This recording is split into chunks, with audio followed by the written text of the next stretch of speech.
con todas las preguntas que ha planteado, iniciar por la parte de lo que me ha preguntado sobre la reconstrucción de los sismos y las escuelas dañadas. Tuvimos daños en 10 entidades del país que tienen un total, estas entidades, de 120,000 escuelas. Las escuelas que se dañaron son 16,000, es decir, el 13% de las escuelas de las zonas afectadas son las que tuvieron algún tipo de daño.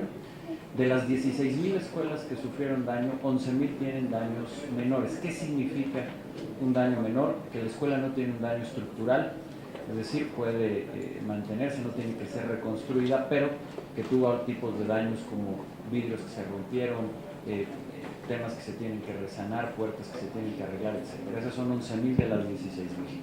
De las 5,000 restantes, son 275 escuelas que van a tenerse que demoler y tienen que reconstruirse de manera total, y cerca un poco menos de 5,000 que van a requerir una reconstrucción parcial, es decir, que sí van a requerir una obra, van a requerir algún tipo de reparación mayor, pero no una reconstrucción total. En cuanto a los costos, la estimación que tenemos del conjunto de estas reparaciones es de 20,000 millones de pesos, los cuales se tienen ya todos fondeados.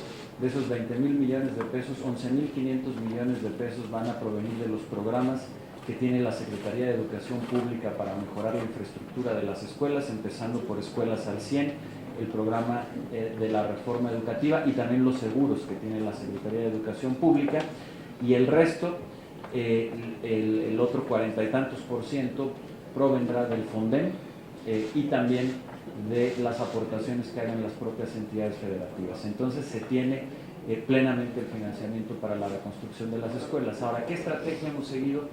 Hemos seguido una estrategia de 3 fases. La primera fase fue el regreso a clases, y para ello tomamos una decisión, y fue que se revisaran todas las escuelas de las zonas afectadas por algún experto, por algún perito, el que marque la legislación de cada entidad federativa. En el caso de la Ciudad de México son los directores responsables de obra, que pudieran hacer una verificación escuela por escuela.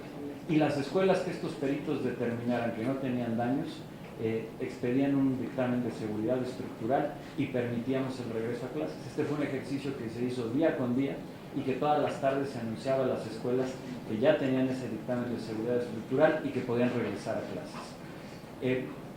En ese aspecto podemos decir que aquí en la Ciudad de México ya terminó este proceso de revisión, en el cual estamos hablando de que más ya del 80% de la matrícula de la Ciudad de México se encuentra en clases, y lo mismo en la mayoría de las entidades. Algunas han tomado algún tiempo más por el tamaño de la entidad. Por ejemplo, en el caso del Estado de México, mientras aquí en la Ciudad de México el total de escuelas son de 10,000 y son el número de escuelas que se revisaron, en el Estado de México hay 22,000, en un territorio mucho más extenso. Entonces, esta revisión aula por aula ha tomado más tiempo en el Estado de México, pero está por concluir. Esa fue la primera fase, que fue un regreso seguro y examinar cada una de las escuelas. Ahora estamos en la segunda fase, que es la reubicación de los niños y de las niñas de las escuelas que están dañadas y que se tienen que reparar.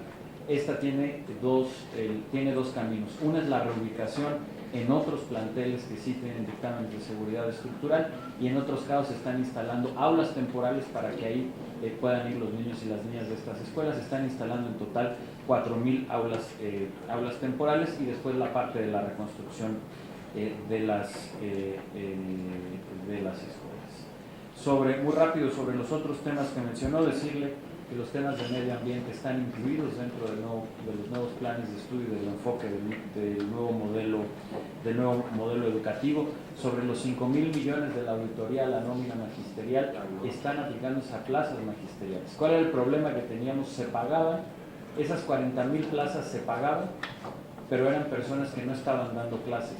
Ahora se han regresado y son maestros que están frente al grupo. ¿Por qué? Porque vivíamos una gran paradoja, senadora. Esa paradoja era que teníamos estas 40,000 plazas que se pagaban y no estaban frente al grupo, pero al mismo tiempo nos hacían falta maestros en las escuelas. Entonces, esos 5,000 millones se están utilizando para los sueldos de los maestros, pero de maestros que hoy sabemos y tenemos la seguridad y la garantía de que sí están frente a grupo y no como antes que no lo estaban. Y finalmente decirles sobre las cobertura en educación superior. En el gobierno del presidente Enrique Peña Nieto pasó de 32% a 37% en educación superior, en educación media superior de 66 a 82%, el incremento más grande. Y por último concluiría con el tema de los bebederos. El objetivo, la meta que se planteó es poder instalar bebederos en 40.000 escuelas. Se han instalado ya 12.000 hasta el ciclo escolar anterior. En este ciclo se instalarán otros tantos y en el siguiente, que es el compromiso, otro tanto más para poder llegar a los 40.000. Y por último decirle que en escuelas al 100 se sigue avanzando, es una inversión de 50.000 millones para 33.000 escuelas. Se han ejercido ya cerca de la mitad de estos recursos y ahorita ya se han reparado o están en ruta de repararse cerca de 18.000 escuelas. Muchas gracias, señor. Gracias, secretario.